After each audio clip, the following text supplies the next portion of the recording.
Good afternoon, everyone, on this beautiful Thursday afternoon. I'd like to call to order the meeting of the Records and Public Safety, April the 8th, 2021. Mr. Keys, may we have the roll call, please? Yep, I will start with Chair Brown. Don Brown, operating remotely from Mount Clemens, Michigan, Macomb County. And Committee Chair Romano. Commissioner Romano, District 4, Sterling Heights, present and participating remotely in Macomb County, Michigan. Commissioner Kleinfeld. Kleinfeld voting remotely from East Point, Macomb County, Michigan. Commissioner Kraft. Commissioner Phil Kraft attending remotely from Chesterfield Township, Macomb County, Michigan. Commissioner Hall. Commissioner Wallace. Commissioner Wallace voting remotely from Kissimmee, Florida. Commissioner Song. Commissioner Song, present and voting from Warren, Macomb County, Michigan. Commissioner Van Sickle. Commissioner Van Sickle voting remotely, Sterling Heights, Macomb County, Michigan. Commissioner Zinner. Commissioner Zinner, voting remotely from Harrison Township, Michigan, Macomb County. Commissioner Matusik. Commissioner Matusik participating remotely from Clinton Township, Macomb County, Michigan. Commissioner Farrington. Commissioner Jeff Farrington attending remotely from Utica, Macomb County, Michigan. Commissioner Sabatini. Commissioner Sabatini attending remotely from Macomb Township, Macomb County, Michigan. And Commissioner Nard. Commissioner Nard voting remotely from Warren, Macomb County, Michigan. Chair, that completes the roll. Thank you, Mr. Keys. Commissioners, if you would rise for the pledge. I pledge allegiance to the flag of the United States of America and to the republic for which it stands, one nation, under God, indivisible, with liberty and justice for all.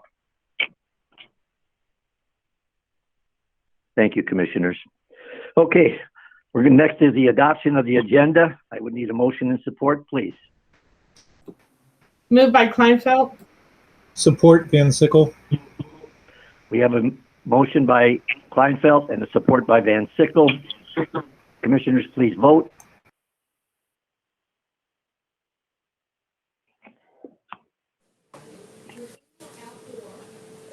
That motion passes 12-0. Thank you. Next, we have the approval of the minutes dated March the 11th, 2021. Commissioners, I need a motion to approve the minutes. Matusik moves. Nard Zinner, supports. second. Commissioner Matusik has made the motion. Commissioner Nard has seconded. Any additions or corrections? Seeing and hearing none, Commissioners, please vote.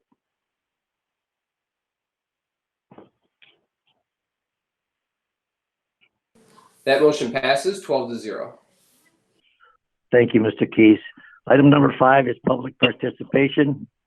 To those planning to speak during the public participation, the first part of the public participation is strictly for, excuse me, agenda items and agenda items only. There will be a second chance for the public to speak at the end of the meeting, where we'll have a second public participation. And for those who are planning to speak, please be aware, personal attacks, coarse and derogatory or cursing will not be tolerated. Using such language, the speaker who does that will be removed from the meeting. Also, those who call in by phone will be asked to speak first. Those who join in virtually will be asked to type their name in the Google chat box. So I'm going to ask the staff, is there anybody who would like to phone in first? Chair, we do not have anybody wishing to speak in the chat box. Anybody is on the phone, you can unmute yourselves by pressing *6. Anybody on the phone who would like to speak regarding agenda items? *6 and we'll be able to hear you. Go ahead. Beautiful. Is there anybody who wants to speak on the agenda items? Hearing none, I'll close that part of public participation. 6 are presentations, and Item A is a receive and file. It's Civil Service Commission 2020 Annual Report. Before we get to it, I'd like to get a motion to receive and file. Motion to receive by Nard. Support Farrington.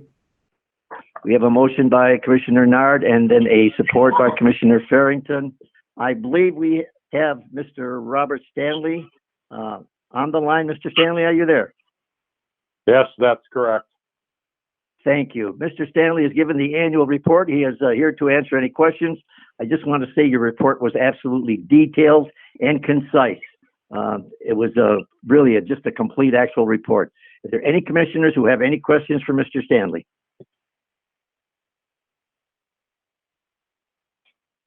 Hearing and seeing none. Chair we'll Romano, have the Chair Romano, Commissioner Matusik had added her name. Commissioner Matusik, go ahead. Thank you very much. The report was very informative and useful for me as someone who hasn't participated in this process before. I do have a question though. In terms of one of the goals being that we have a workforce that is as diverse and representative as possible in the county, I was curious about how we advertise openings. How do we attract candidates? Obviously, promotions happen from within, but how do we attract the best candidates that represent the county and all the people that live here? The last couple of years, they've had actual job fairs. They've had them at the colleges. They've had them at a few other centers. They advertise on social media, such as Facebook. All that is now done by the sheriff's staff. They notify us they want. We test roughly every other month for dispatchers. And we maintain a list currently. There's about 100 people on for corrections. I believe as of this Wednesday, there was 83 people on dispatchers available to be hired. They choose who they want to interview. At that point, we get them a physical, set them up for psychological. They interview them, and they're the actual hiring after they pass requirements. Okay, thank you. I noticed in the budget that there was $1,000 budgeted for advertising, which seems a fairly small amount. And if I read the budget right, you didn't even spend all of that $1,000. So I was just curious how we let the public know that applications are available and how do we recruit people. So thank you. Thank you, Commissioner Matusik. Thank you, Mr. Stanley. It is a stringent process. We just make sure that we get the best of the best. So we certainly appreciate that. Okay, we have a receive and file. We have a support motion and support. Commissioners, if you would vote.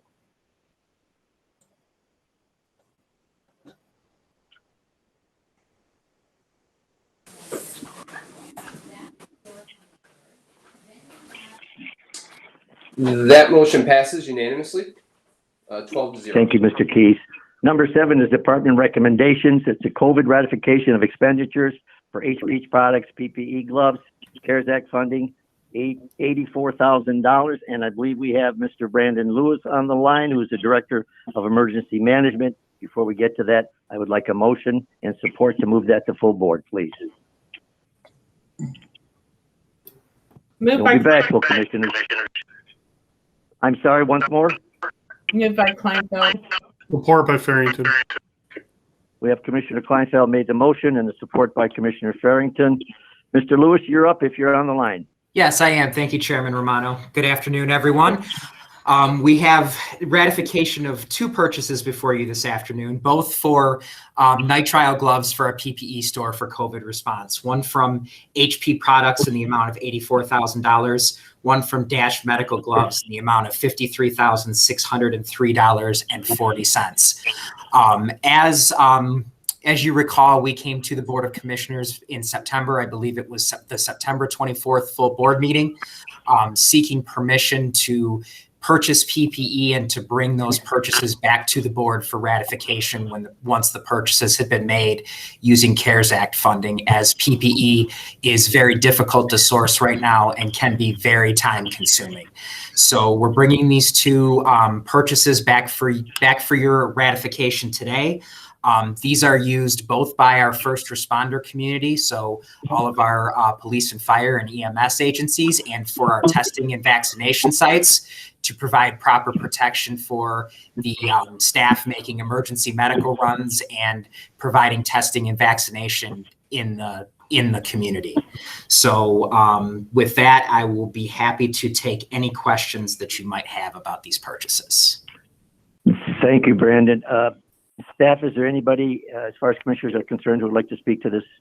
Yes, we have regarding the agenda Commissioner item? Song and Commissioner Kleinfeld next. Commissioner Saul and then Commissioner Kleinfeld. Commissioner Saul, please. Thank you, Chair. Hi, Brandon. I wasn't here last September, so this is my first time reviewing these documents.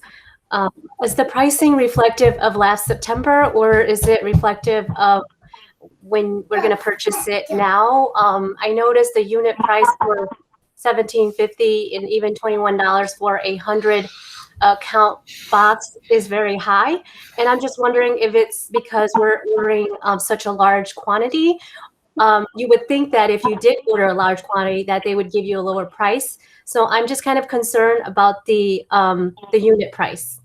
Oh, thanks, Commissioner Song, for your question. It's a great question. First of all, the pricing for nitrile gloves right now is incredibly volatile.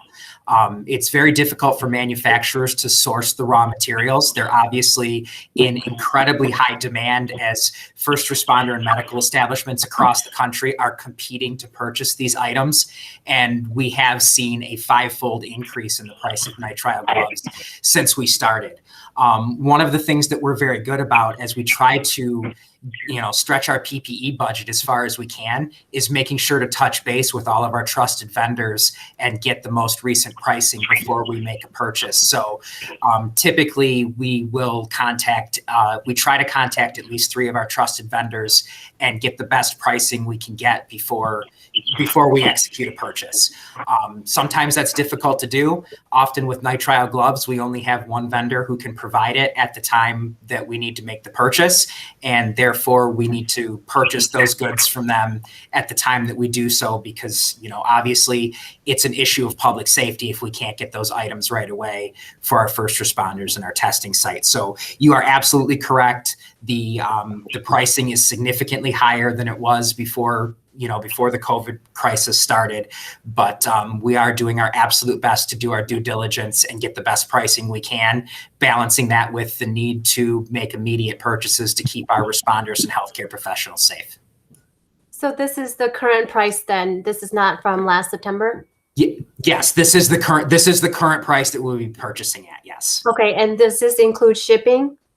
That's the delivered price, yes. Okay, great. Thank you. Thank you, Chair. Thank you, Commissioner Saul. Commissioner Kleinfeld. Chair, I don't have any questions. I just wanted to remind Commissioner to mute because we are getting feedback from some telephones. Thank you. Thank you. Staff, is there anyone else who'd like to speak on this? Commissioner Farrington is next. Commissioner Farrington, you're up. Thank you, Chair. Brandon, thank you for the information. I guess the question I have is the purchases here, how long is the inventory supposed to be good for? Knowing that we have federal funds available for COVID-related purchases, as well as a known need definitely. How long do you anticipate this going for? And what has the thought been as far as purchasing even more to make sure that we aren't getting it at the last minute under emergency prices? Thank you. Great question, Commissioner. Thanks. Thanks for posing that. We're always trying to look at least 3 to 6 months in advance with current pricing and making purchases. We're always looking to have a good stockpile on hand. Right now, with cases rising, we are currently looking at additional purchases of gloves. This is not going to be the last purchase that we anticipate coming to you with. But we're always looking for good pricing and to build that store. Right now, I honestly anticipate that we're looking to make sure that our stores are good through the end of 2021 and that we're not necessarily scrambling to get to make emergency purchases and to run out. If Thank you, Brandon. that Thank answers you, your sir. question. Thank you, Commissioner Farrington. Staff, anyone else who wishes to speak? Not listed. Thank you, staff. We have a motion and support. Commissioners, would you please vote?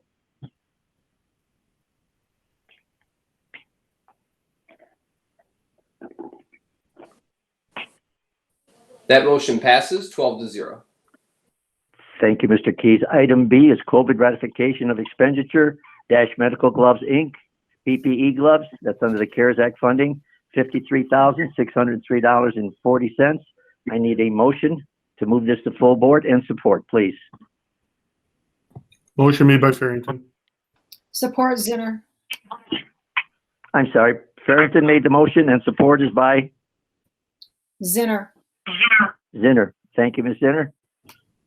Brandon, I think you're up again, if you would, sir.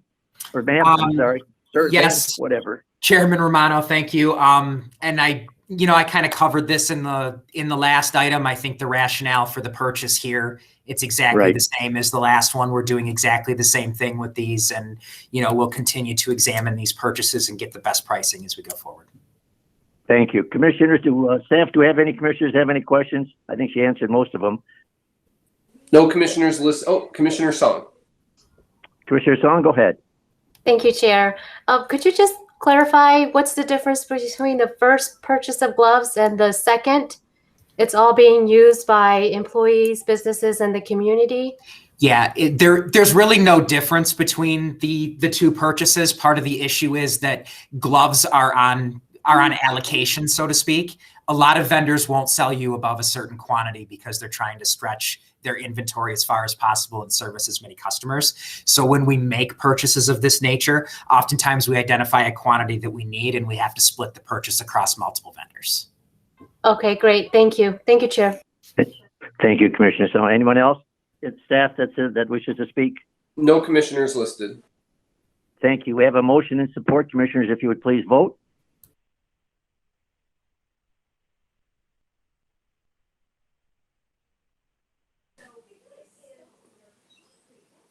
That motion passes 12-0. Thanks, Mr. Keys. Number 8 is correspondence. A is the Friend of the Court Citizens Advisory Committee Report of Activities. This is a receive and file. If I may, I need a motion and support. Motion to receive and file. Support from Kraft. And who made the motion? Kleinfeld. Kleinfeld made the motion. Commissioner Kleinfeld made the motion. Commissioner Kraft support. Commissioners, please vote.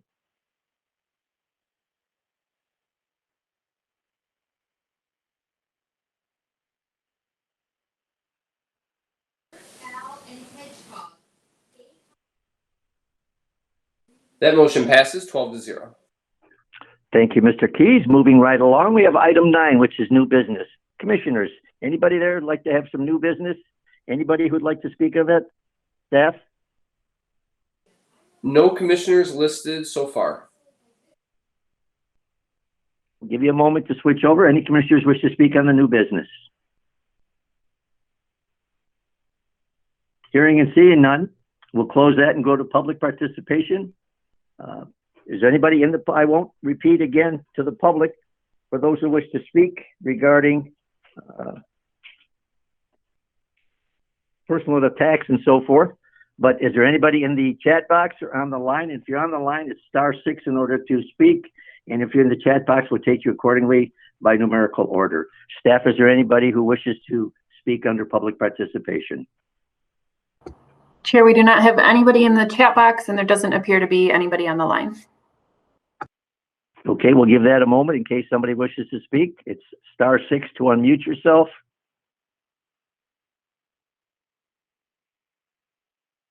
Hearing and seeing none, I'm going to close item 10, which is public participation. What a wonderful meeting. We're going to go to number 11, which is adjournment. I need a motion and support. Motion by Farrington. Support Van Sickle. We have a motion by Commissioner Farrington and a support by Commissioner Van Sickle for adjournment. Commissioners, please vote.